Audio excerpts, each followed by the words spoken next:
es una avioneta grande ni un avión a reacción. Otra de las cosas que ya, y viene ahí asentado en el acta de hechos, otra de las cosas que recuerdo que dijo Jorge de Crechi en la entrevista que le hizo Carlos Guzmán, muy acertada por cierto, y que pues qué bueno que existe ese material, creo que todavía está ahí en las redes subida esta entrevista, es que Jorge de Crechi le pregunta al extraterrestre que de dónde vienen, y el extraterrestre le dice, eso no está de dónde venimos ni quiénes somos, los hemos estado vigilando desde hace mucho tiempo. Sí. Y otra de las cosas que les dice es que su nave está exactamente arriba del puerto de Acapulco y que aunque la quiera ver no pueden porque ellos tienen la capacidad para hacer que se vea como una nube o como el cielo azul. Es otro de los datos que recuerdo yo que le comentó Jorge de Crechi a Carlos Guzmán. Y como te digo, tanto en el caso de Rafael Pacheco como en el caso de Carlos Antonio de los Santos, afortunadamente, y qué bueno que México es uno de los países que guarda toda su documentación. Hay un archivo tan grande en todas las materias, llámese de historia, de matemáticas, etcétera, etcétera. En el Archivo General de la Nación aquí en México se guarda muchísima información. Y de estos, nosotros como investigadores hemos tenido la oportunidad de lograr obtener las copias de la Dirección General de Aeronáutica Civil sobre estos casos. Y como esos, pues te digo, avala estos documentos oficiales que el caso existió, que se hizo la investigación en el lugar cuando sucedió y que pues no hay vuelta de hoja. Sucedieron esos incidentes entre ovnis y aviones en México. Y como recordará Carlos, que está ahorita aquí conectado a esta comunicación, nosotros, primeros investigadores en México que nos recibieron, tanto la Fuerza Aérea Mexicana en el edificio sede, en su cuartel general ahí cerca de la Defensa Nacional, como en el edificio de la Dirección General de Aeronáutica Civil, en su versión de lo que vendría a ser RAMSA, Radio Aeronáutica Mexicana, que ahora se llama el CNEAM, Servicios Aéreos para la Navegación del Espacio Aéreo Mexicano. Y allí tanto los militares mexicanos como la Autoridad Aeronáutica Mexicana nos dijeron a Carlos Guzmán y a mí que efectivamente ellos sabían de la existencia de los ovnis y que no eran nuevas estas historias. Carlos y yo tuvimos comunicación con un piloto que su papá tuvo un incidente ovni en el año de 1935 volando un avión biplano y que fue derribado por este plato volador en la zona de Balbuena. Ajá. Bueno, pregunto, ya que podríamos estar hilando un poquitito más fino. Entre Acapulco y México, ¿hay algún aeroclub, algún aeroparque donde haya podido bajar y cargar combustible? Sí hay. Están aeropuertos en lo que es Morelos, hay aeropuertos en lo que es el estado de Guerrero, pero indudablemente tú como piloto, si vas a bajar a pedir combustible, a solicitar que te vendan combustible, pues indudablemente tienes que traer una tarjeta dentro del medio aeronáutico, se llama una tarjeta de check, en la cual con esa tarjeta compras el combustible. Y por lo que sabemos es que tanto Rafael Pacheco no contaba con esa tarjeta. Él simple y sencillamente despegó del aeropuerto de la Ciudad de México, iba a hacer operaciones de toque y despegue en la zona de Chimalhuacán y regresar después de una hora al aeropuerto de México, porque recordaremos que en aquel año de 1976 todavía la aviación civil, llámese avionetas, la aviación del gobierno, llámese jets pequeños, todavía tenían su base en el aeropuerto de la ciudad. No se había descentralizado en aquel año hacia aeropuertos como ahora están en Toluca, todo lo que es la aviación comercial civil, a nivel jet y pequeñas avionetas, y en ese año todavía estaba aquí en Ciudad de México pues todos los aviones, tanto aviones grandes, aviones ejecutivos y aviones pequeños como eran las avionetas. Bien, bueno, nosotros estamos hablando con Alfonso Salazar, técnico de aviación, investigador, ufólogo, más de 40 años de trayectoria, escritor y coautor de libros junto con Carlos Guzmán. Don Alfonso, en algún momento nos vamos a volver a comunicar. Bueno. Yo desde ya le agradezco muchísimo esta comunicación para Carrozas de Fuego Proyecto. Este es un proyecto de Sephora que es con el motivo de la desclasificación de todos los fenómenos de los sucesos OVNI. Lamentablemente, ahora vamos a volver a comunicarnos porque se ha cortado justo en ese momento, en el momento del final. Bueno, mientras logran la comunicación ahí, Horacio, Sari, quiero mencionar otros aspectos del caso.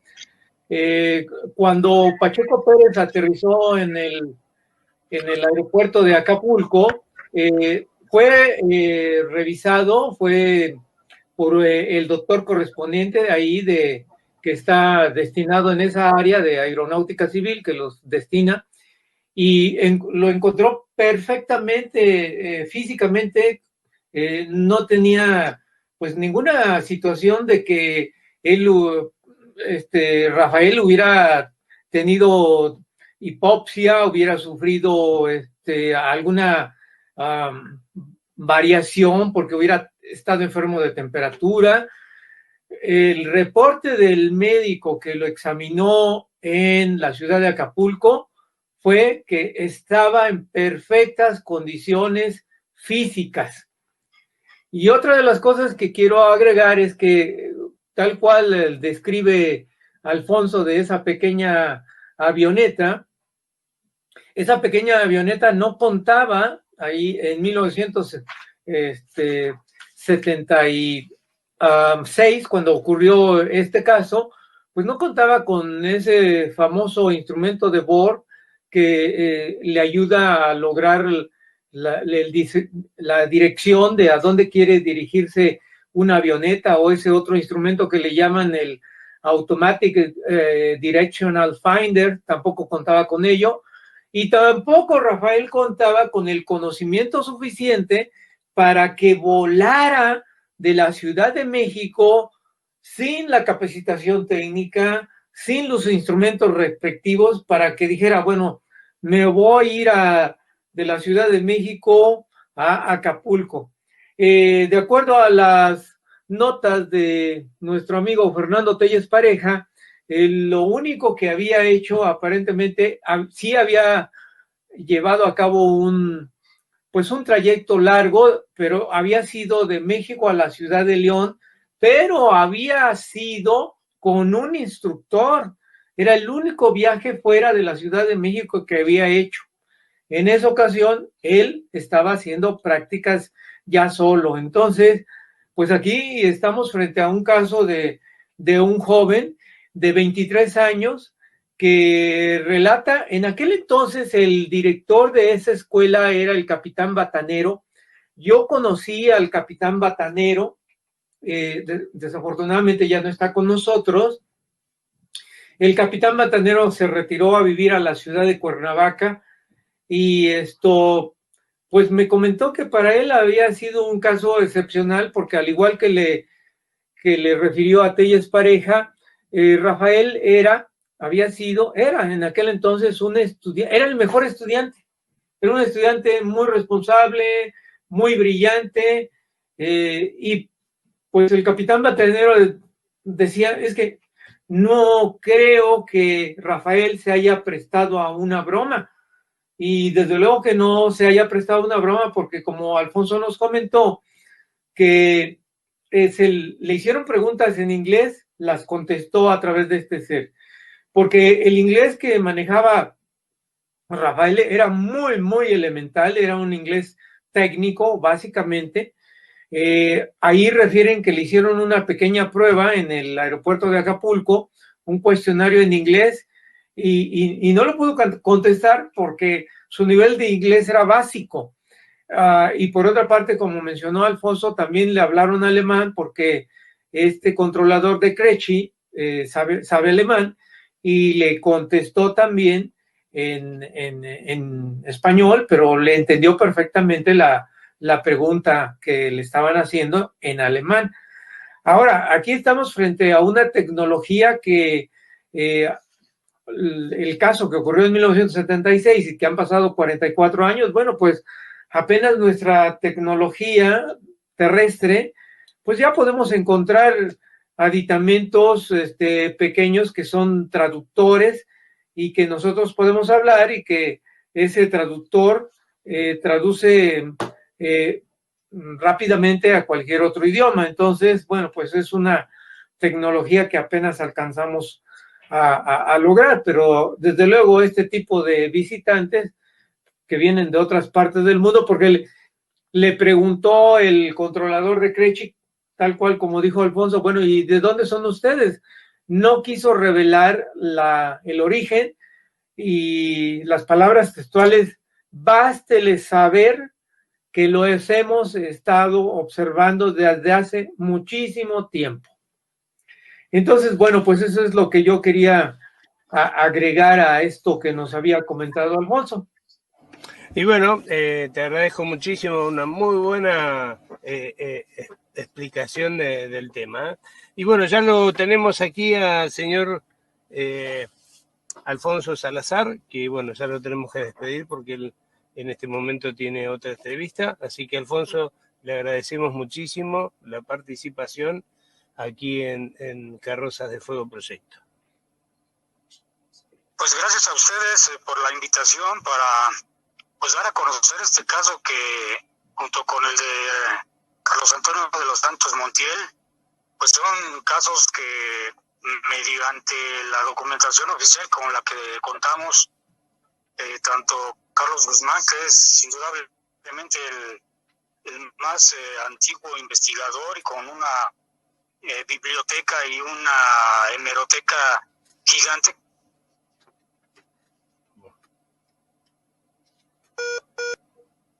Tenemos un segundo. Esto es en vivo, ¿eh? Esto es vivo. Sí, se cortó, Eso se es cortó. Lo único que podría... Sí. Nos están escuchando, yo creo, nos están monitoreando porque a cada rato me están sacando del aire. Y sí. Bueno, don Alfonso, le agradecemos muchísimo, gracias. Quedamos a la charla, al habla en otro momento. Muchísimas gracias. Cómo no, gracias a ustedes y que estén bien. Buenas tardes. Buenas tardes.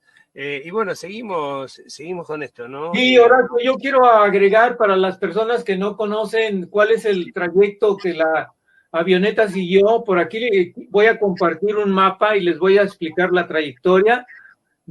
Ahorita me voy a ir a un mapa de color, pero mapa es el que originalmente publicó la revista Contactos Extraterrestres, basados en el artículo que hizo en esa ocasión Fernando Telles Pareja.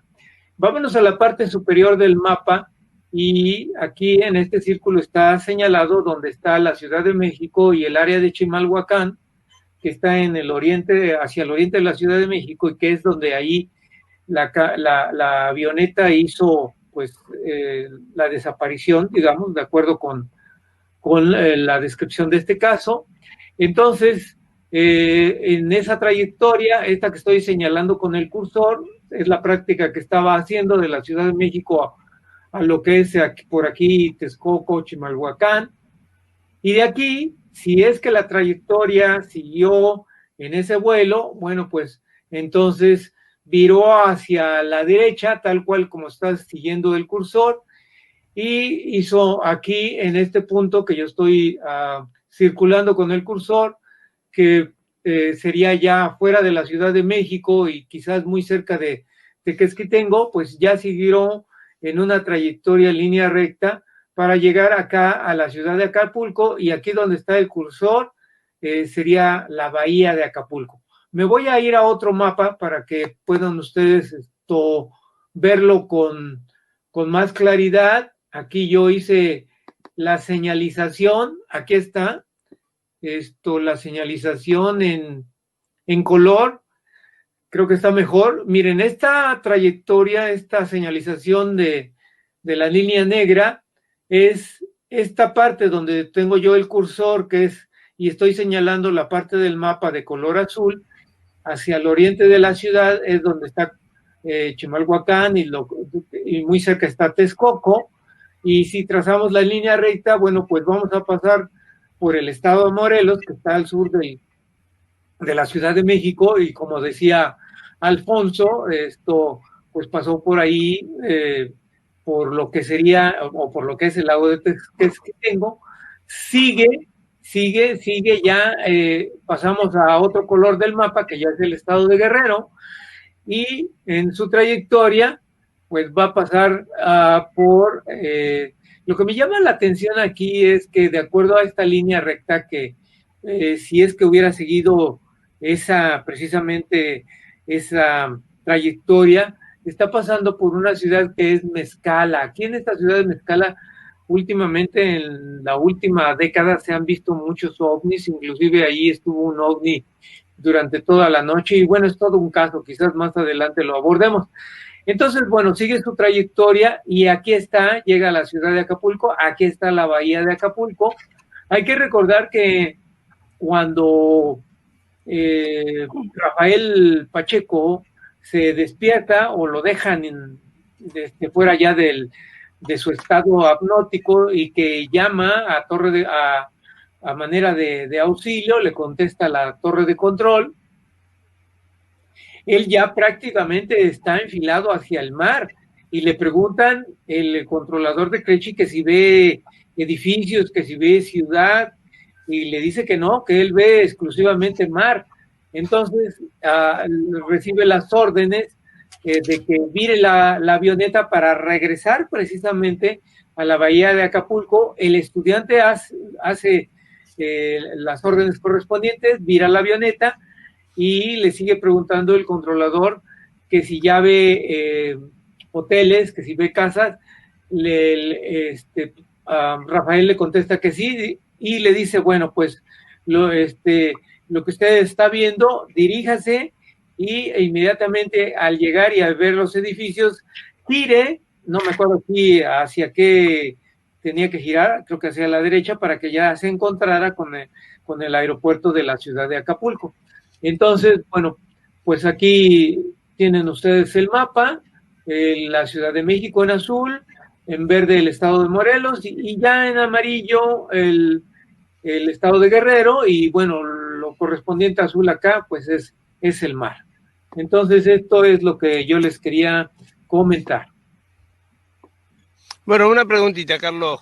Más o menos, ¿a qué distancia es donde está el aeropuerto de Acapulco? Sí, en línea recta, déjame más o menos checarlo, te doy el dato después, ya que estamos grabando, pero en automóvil actualmente se hacen 3 horas y media. Más o menos aquí deben de ser alrededor no llega a 400 kilómetros. No, pon entre 350 y 400 kilómetros. Sí, perfecto. Bueno, hay mucho como para preguntar, ¿no? Todavía el piloto, ¿no? Que es capitán, José Manuel Vitar, todavía tiene la avioneta, ¿no? Sí, ya el capitán Vitar, que es el que tiene la Escuela México, que es donde estaba estudiando Rafael Pacheco. La Escuela México, como lo comentó Alfonso, se trasladó a la ciudad de Cuernavaca. Allí hay un aeropuerto con una muy buena capacidad de recepción en cuanto a tamaños de aviones, porque inclusive hace algunos años había una línea creo que era la Aerolíneas Internacionales, que tenía un vuelo Cuernavaca, Ciudad de León, una ciudad costera, creo que era Mazatlán, y de ahí volaba a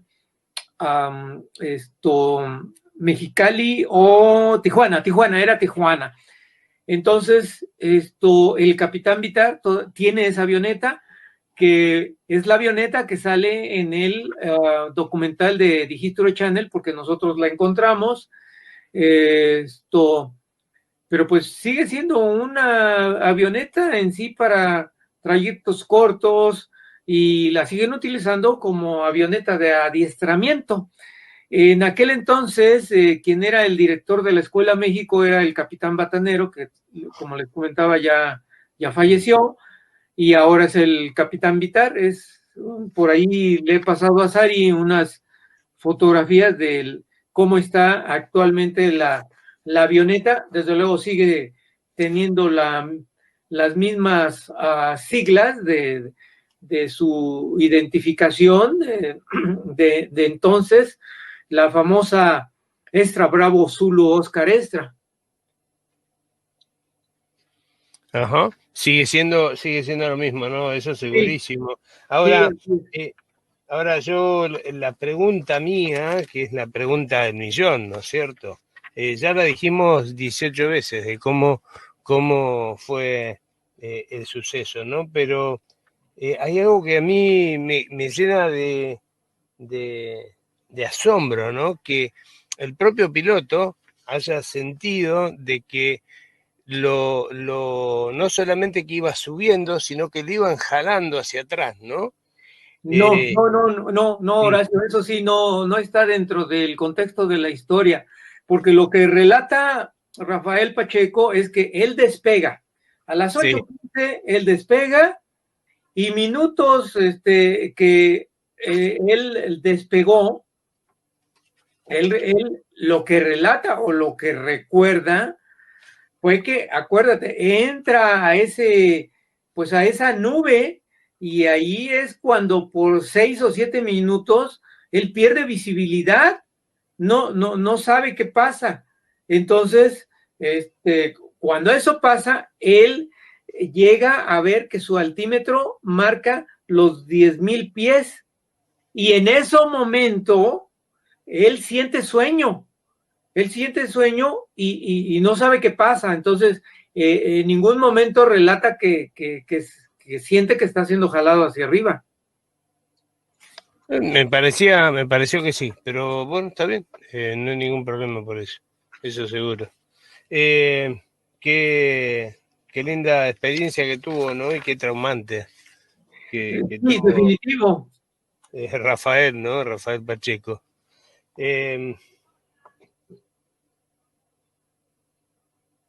Y bueno, esto es lo que es la propia forma, ¿no? de poder aterrizar y llegar a ese lugar, ¿no? A Acapulco. Él se sintió desorientado, ¿no? Sí, porque ya despierta, o lo dejan o termina esta cuestión del hipnotismo, ya cuando está ahí en la bahía de Acapulco, y él se encuentra desorientado porque pues no sabe dónde está, y empieza a radiar y empieza a pedir auxilio. Le contesta el Aeropuerto Internacional de la ciudad de Acapulco. Le pide que se identifique. El estudiante se identifica precisamente con su número de estudiante, y le dice: voy volando en una avioneta con las siglas que ya te había mencionado, Sí. que le denomina. Para ese entonces ya en la Ciudad de México ya se había puesto la alarma de la escuela, porque el estudiante ya tenía 2 horas y no aparecía. Y en aquella ocasión el capitán Batanero, al no aparecer a la avioneta, de acuerdo al reportaje de Telles, mandó otras avionetas a buscar esta avioneta del joven Rafael Pacheco, temiendo que se hubiera estrellado. Pero esas avionetas no encontraron pues ningún rastro, de acuerdo a la instrucción que tenía, de que tenía que practicar aterrizajes y tocar y despegar, no lo encontraron. Pero ya otro capitán de esa misma escuela, de la Escuela México, que estaba